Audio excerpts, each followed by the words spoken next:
আমার নবী সেলাইবিহীন লুঙ্গি ব্যবহার করতেন। সেলাই ছাড়া লুঙ্গি পরে যদি কেউ লাফালাফি করে বাতাসে সতর খুলে যাওয়ার সম্ভাবনা আছে না নাই? বিশ্বনবী লাফালাফি করেন না, দাঁড়িয়ে আছেন।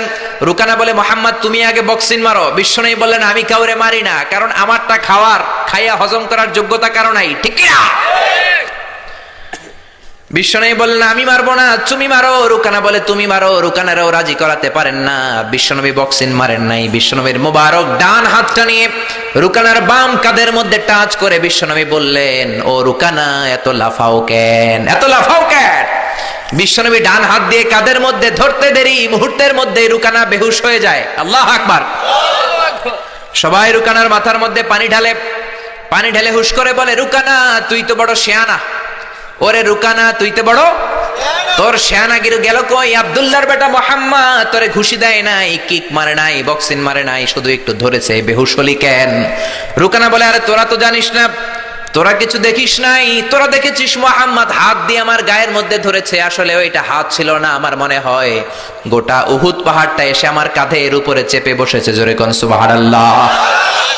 বিশ্বনবী রুকানাকে বললেন, রুকানা তুমি তো হেরে গেলে, এবার কালিমা পড়ো। কয়, না না, আমি রেডি আছিলাম না, তুমি আগে ধরছো।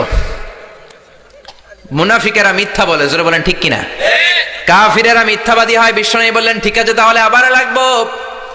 রুকানা বলল, তুমি মারো। বিশ্বনবী বললেন, প্রথমটা আমি মেরেছি, এইবার তুমি মারো।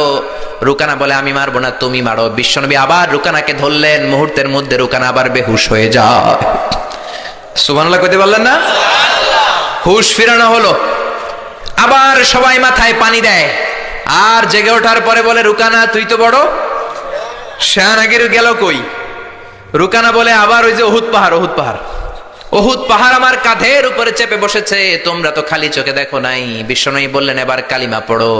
রুকানা বলে, না না, আমার পেটে ক্ষুধা ছিল, আমার গায়ে শক্তি কম ছিল, আমি প্রস্তুত ছিলাম না, পেট ভরে খাবো, খেয়ে দে তোমার সাথে আবার লাগুম। দাইন দাইন তিন দাইন, দাইন দাইন কয় দাইন?